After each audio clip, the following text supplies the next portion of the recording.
నమస్తే, welcome to #you. నేను మీ Rajesh. So ప్రస్తుతం జూబ్లీ హిల్స్ లో జరగబోతున్నటువంటి ఉప ఎన్నికలు, ఇది తెలంగాణ రాష్ట్ర రాజకీయ ముఖ చిత్రాన్ని మార్చే అవకాశాలు ఉన్నాయి.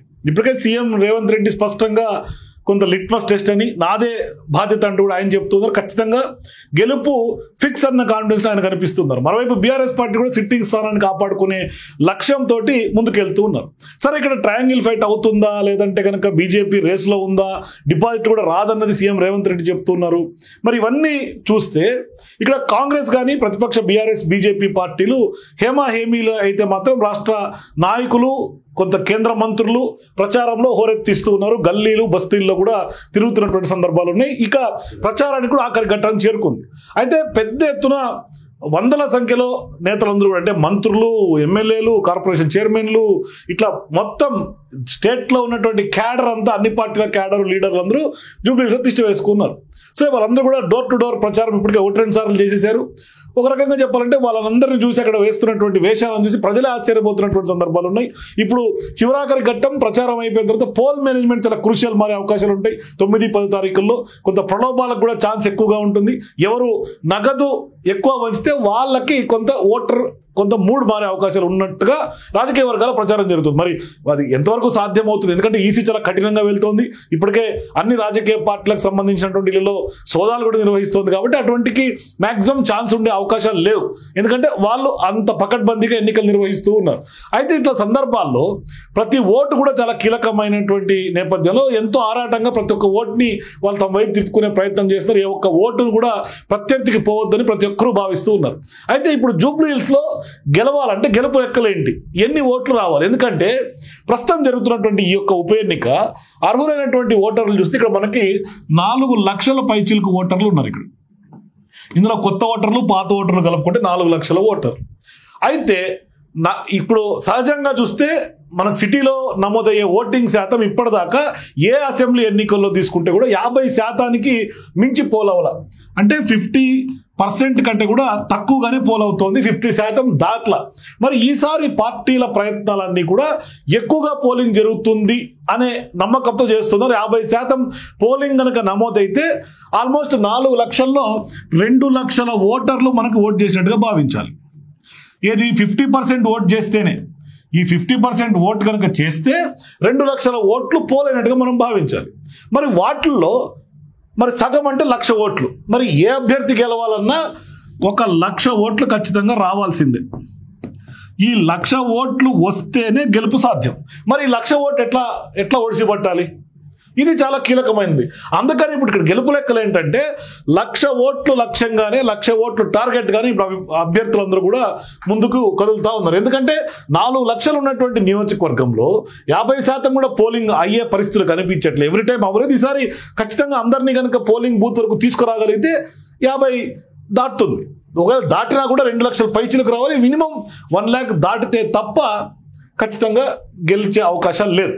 అయితే ఇక్కడ ప్రధానంగా 1,00,000 ఓట్లు సంగతి ఎట్లుంటే, ఓట్లు ఎక్కువగా చీలి అందరు అభ్యర్థులు గట్టి పోటీ ఇస్తే 50,000 వచ్చినా కూడా ఆశ్చర్యపోవాల్సినటువంటి అవసరం లేదు. అంటే 50,000 పైచీలకు కూడా గెలిచే అవకాశాలు ఉంటాయి. ఎందుకంటే మొత్తం మీద 1,00,000 ఓట్లు పొందడం ఇప్పుడు కీలకం. కాబట్టి గత ఎన్నికల ఒకసారి మనం డేటా కానీ సర్వేని కనుక చూస్తే 50,000 ఓట్లు దాటినటువంటి అభ్యర్థులందరూ కూడా గెలిచినటువంటి పరిస్థితి ఈ నియోజకవర్గం.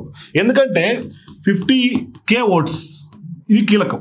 అంటే ఇక్కడ ప్రధానంగా ఈ నియోజకవర్గం ఏర్పడ్డాక తొలి ఎన్నికల్లో కాంగ్రెస్ పార్టీ అభ్యర్థిగా ఉన్నటువంటి విష్ణువర్ధన్ రెడ్డికి, అప్పట్లో మాజీ ఎమ్మెల్యే విష్ణుకు వచ్చింది 54,000 ఓట్లు. అప్పుడు ఆయనకు వచ్చింది 54,000 ఓట్లు. మళ్ళీ నెక్స్ట్ టైం ఎన్నికల్లో గెలిచినటువంటి మాగంటి గోపీనాథ్కి దాదాపుగా మాగంటికి వచ్చినటువంటి ఓట్లు 51,000 ఓట్లు మాత్రమే. మరి నెక్స్ట్ అంటే ఆ తర్వాత ఎన్నికల్లో ఓట్లు పెరిగే కొద్దీ మెజార్టీ కూడా పెరిగింది. ఆల్మోస్ట్ ఆయన 3 పర్యాయాలు గెలిచారు. 3 పర్యాయాల్లో కూడా 2014లో టీడీపీ నుంచి పోటీ చేసి గెలిచారు. తర్వాత 2 టర్మ్స్ కూడా బీఆర్ఎస్ నుంచి పోటీ చేసి గెలిచారు. మరి విష్ణువర్ధన్ రెడ్డి ఏమో కాంగ్రెస్ అభ్యర్థిగా గెలిచారు. ఇక గత ఎన్నికల్లో గోపీనాథ్కి వచ్చినటువంటి ఓట్లు కనుక చూస్తే లాస్ట్ టర్మ్లో 80,000 ఓట్లు. మరి మాగంటి సునీత కూడా ఈసారి ఖచ్చితంగా 1,00,000 రావాల్సినటువంటి అవసరం ఉంది. అది మాగంటి సునీత అయినా, నవీన్ యాదవ్కైనా. సో ఇప్పుడు 1,00,000 ఓట్ల కోసమే ఇప్పుడు మొత్తం అన్ని పార్టీలు తాపత్రయం ప్రయత్నాలు జరుగుతుంది. ఎందుకంటే గత ఎన్నికల్లో ఆయన 80,000 ఓట్లతో గెలిచాడు కాబట్టి ఈసారి 1,00,000 ఓట్లు రావాల్సిందే. కానీ గతం లెక్కలకి ఇప్పటి లెక్కలకు వేరు ఓటర్లు పెరిగినాయి. ఈ సంవత్సరం కూడా ఆల్మోస్ట్ 20,000 ఓట్లు పైగానే కొత్త ఓటర్లు నమోదైనట్టు కూడా మనకు కొంత సమాచారం అయితే అందుతుంది. ఇటువంటి సందర్భాల్లో ఈ విధంగా కనిపిస్తుంది. మరి ఇక్కడ ఓట్ షేరింగ్ ఏ విధంగా జరుగుతుంది? ఎందుకంటే పోలైనటువంటి ఓట్లలో గెలిచినటువంటి అభ్యర్థులకు తొలి 2 ఎన్నికల కంటే కూడా మళ్ళీ 2 ఎన్నికల్లో ఓట్ల శాతం పెరిగింది. అంటే 2014లో ఒకసారి మీకు రాసి చూపిస్తా. 2014లో మాగంటి గోపికి వచ్చింది, మాగంటి గోపీనాథ్కి వచ్చింది 31% ఓట్లు, అంటే 31%. అదే 2023 దాదాపుగా 44% వచ్చింది 2023లో, అంటే పెరిగింది ఓట్ల శాతం ఇక్కడ. సో ఈ నేపథ్యంలో ఇప్పుడు 1,00,000 ఓట్లు వస్తే పోలింగ్ శాతం కూడా భారీగా పెరుగుతుందని అంచనా ఉంది. మరి ఖచ్చితంగా పోలింగ్ శాతం పెరిగిందంటే ఖచ్చితంగా గెలుస్తారని అంచనా వేసుకోవచ్చు. సో ఇక్కడ కనిపిస్తున్నటువంటి పోటీ తీవ్రత దృష్ట్యా అన్నీ కూడా అవసరం కాబోదనే కూడా కొందరు లెక్కలు చెప్తూ ఉన్నారు. కానీ గతంలో ఖైరతాబాద్ నియోజకవర్గంలో భాగంగా ఉన్నటువంటి జూబ్లీహిల్స్ అసెంబ్లీ నియోజకవర్గం 2008 డీలిమిటేషన్స్తో అక్కడ ఆ నియోజకవర్గం జూబ్లీహిల్స్ ఏర్పడింది. మొట్టమొదటిసారిగా 2009లో ఎన్నికలు జరిగాయి. జూబ్లీహిల్స్ అనగానే కొంత అందరూ అనుకుంటారు చాలా పాష్ ఏరియా, హైఫై ఏరియా, ఇక్కడ చాలా ఎక్కువ మంది పాష్ ఏరియాలో ఉంటారు, శ్రీమంతులు ఉంటారు, ఆగర్భ శ్రీమంతులు ఇట్లా అనుకుంటూ ఉంటారు. కానీ సంపన్న ప్రాంతాల కంటే కూడా బస్తీలు, పేద ప్రాంతాలు, పేద ప్రజలే ఎక్కువగా ఉన్నారు ఇక్కడ. మరి ఇంత ఉన్నత వర్గాలు ఉన్నటువంటి ప్రజలు, సినీ ప్రముఖులు, వ్యాపారవేత్తలు ఉండే ప్రాంతాలు ఈ నియోజకవర్గాల్లో ఉంటారని అనుకుంటారు. కానీ వారంతా ఖైరతాబాద్ నియోజకవర్గం పరిధిలో ఉన్నారు ఎక్కువ శాతం. ఎందుకంటే ఈ నియోజకవర్గం బౌండరీస్ ఆ విధంగా ఉన్నాయి. డీలిమిటేషన్ సందర్భంగా రాజకీయ కారణాలు కావచ్చు, ఇతరత్రా కావచ్చు, కానీ ఈ నియోజకవర్గమే ఒక గందరగోళమైనటువంటి సిచ్యువేషన్స్ ఉన్నాయి. అంటే జూబ్లీ చెక్ పోస్ట్ కానీ, రోడ్ నెంబర్ 36, ఫిలిం నగర్ వంటి ప్రాంతాలు కూడా జూబ్లీ నియోజకవర్గంలో ఉంటాయని అనుకుంటారు. కానీ అవి కూడా నియోజకవర్గంలో లేవు. ఇటేమో సరిహద్దులు అధికారులకు తప్ప పూర్తి ఎవరికి తెలియవు. ఇటేమో యూసుఫ్ కూడా, కృష్ణానగర్, రేవంత్ నగర్, బోరబండ, వెంగళరావు నగర్ ఇట్లా ఉంది. పెద్ద ఎత్తున ఇటువంటి ప్రాంతాలు మాత్రమే ఇప్పుడు జూబ్లీహిల్స్ నియోజకవర్గం పరిధిలోకి వస్తూ ఉన్నాయి. సో ఇప్పుడు ఈ నియోజకవర్గాల్లో దాదాపుగా 24% మెజారిటీ ఓటర్లు అభ్యర్థులు గెలుపు ఓటములు శాసించే పరిస్థితిలో ఉన్నారు. ఎంత 24% ఓట్లు ఎవరికి? ఇది మెజారిటీ కమ్యూనిటీ, ముస్లిం మైనారిటీ, అంటే ఆల్మోస్ట్ 1,00,000 ఓట్లు వీళ్ళే ఇక్కడ శాసించే అవకాశాలు ఉంటాయి. సో ఇప్పుడు అనేక సర్వేలు వస్తున్నాయి, చాలా వరకు గందరగోళంగా ఉంది. కొందరేమో కాంగ్రెస్ అంటున్నారు, కొందరేమో బీఆర్ఎస్ పార్టీ అంటున్నారు. సో ఏ సర్వే సంస్థ ఏ సర్వేల్లో ఎవరు గెలుపు అంచనాలు ఇచ్చినప్పటికీ కూడా ప్రజల్లో అయితే ఈ సర్వేలు కొంత గందరగోళం అయితే పరిస్థితి ఉంది. అయితే ఇక్కడ ప్రధానంగా పొలిటికల్ పార్టీలు కూడా స్ట్రాటజీస్ ప్లే చేస్తూ ఉంటాయి. అంటే సైలెంట్ ఓట్ ఫ్యాక్టర్గా ఉన్నటువంటి వాళ్ళు, న్యూట్రల్ ఓటర్స్ తమ వైపు తిప్పుకునేందుకు సర్వేల యొక్క అస్త్రంగా మనం దీన్ని భావించవచ్చు. అన్ని సర్వేల్ని మనం ఒక ఘాటి కట్టలేం. కొందరు సిన్సియర్గా చేస్తున్నటువంటి కొన్ని సర్వేలు ఉంటాయి, చాణక్య స్ట్రాటజీస్ లాంటివి. అట్లాగే కొన్ని సర్వేస్ ఏజెన్సీస్ ఉంటాయి, మనం స్పెసిఫిక్గా పేర్లు చెప్పాల్సినటువంటి అవసరం లేదు. కానీ కొన్ని ఏజెన్సీస్ స్పెసిఫిక్గా కొన్ని ఒక ఎగ్జాక్ట్ గ్రౌండ్ రిపోర్ట్స్ అందిస్తూ ఉంటాయి. అటువంటి సందర్భాల్లో ప్రస్తుతం అయితే కొంత మార్జినల్ ఎడ్జ్ ఉంటుంది ఏ పార్టీకైనా అనేది కొంత అనిపిస్తుంది. కొంత టైట్ ఫైట్ కనిపిస్తుంది. కాంగ్రెస్ బీఆర్ఎస్ మధ్య పోటాపోటీ తీవ్రంగా ఉన్నటువంటి నేపథ్యంలో బీఆర్ఎస్ పార్టీ ఇక్కడ పెద్దగా గేమ్లో లేనటువంటి నేపథ్యంలో ఇప్పుడు ఎవరు గెలవాలన్నా, ఇక్కడ గెలిచాలంటే ఖచ్చితంగా 1,00,000 ఓట్లు రావాల్సినటువంటి అవసరం ఉంది. ముస్లిం మైనారిటీ ఓట్లు 1,00,000 గంపగుత్తుగా కాంగ్రెస్కే పడుతుంది, లేకుంటే బీఆర్ఎస్కే పడుతుంది చెప్పలేము. ఎందుకంటే ఇక్కడ కాంగ్రెస్ పార్టీకి ఎంఐఎం సపోర్ట్ ఉంది కాబట్టి, ఏఐఎంఐఎం సపోర్ట్ ఉంది కాబట్టి ఖచ్చితంగా మైనారిటీ ఓట్లు కాంగ్రెస్ కే పడుతుందని అందరూ అనుకుంటున్నారు. కాంగ్రెస్ పార్టీ కూడా ధీమాగా ఉంది.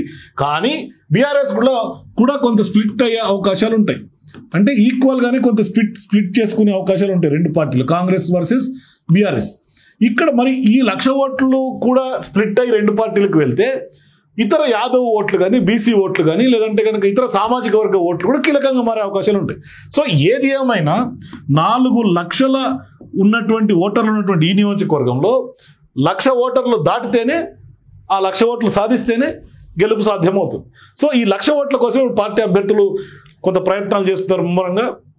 సో ఇప్పుడు రెండు పార్టీలు ఏ ఒక్క ఓట్ను జారవిడ్చుకునే అవకాశం లేదు. స్పష్టంగా ప్రస్తుతం అధికారంలో ఉన్నటువంటి కాంగ్రెస్ పార్టీ అయినా, ప్రతిపక్షంలో ఉన్నటువంటి బీఆర్ఎస్ పార్టీ అయినా ప్రతి ఒక్కరూ ఆ యొక్క ఓటర్లని పోలింగ్ బూతుల దాకా తీసుకెళ్లే ఒక లక్ష్యంతో పనిచేస్తున్నారు. చూద్దాం ఏం జరగబోతుంది. ఎందుకంటే ప్రచారం కేవలం ఒక్కరోజు మాత్రమే మిగిలి ఉంది. మరి ప్రచారం తర్వాత పోల్ మేనేజ్మెంట్లో ఎవరిది పై చేయి అవుతుంది, ఏం జరగబోతుంది, మరి బూత్ దాకా ఎంతమందిని తీసుకురాగలుగుతాయి పార్టీలు, మరి నిజంగానే సహజంగా అర్బన్ ఓటర్లందరూ కూడా హాలిడే మూడ్లో ఉంటారు ఎన్నికలు జరిగినటువంటి సందర్భంగా. మరి ఇక్కడ ఏం జరుగుతుందో చూద్దాం. మీరు కూడా జూబ్లీహిల్స్లో గెలిపేవారిది, గెలుపు లెక్కలు ఏ విధంగా ఉన్నాయి మీ అభిప్రాయాల కింద కామెంట్స్ తెలియజేయండి. For more videos please watch #.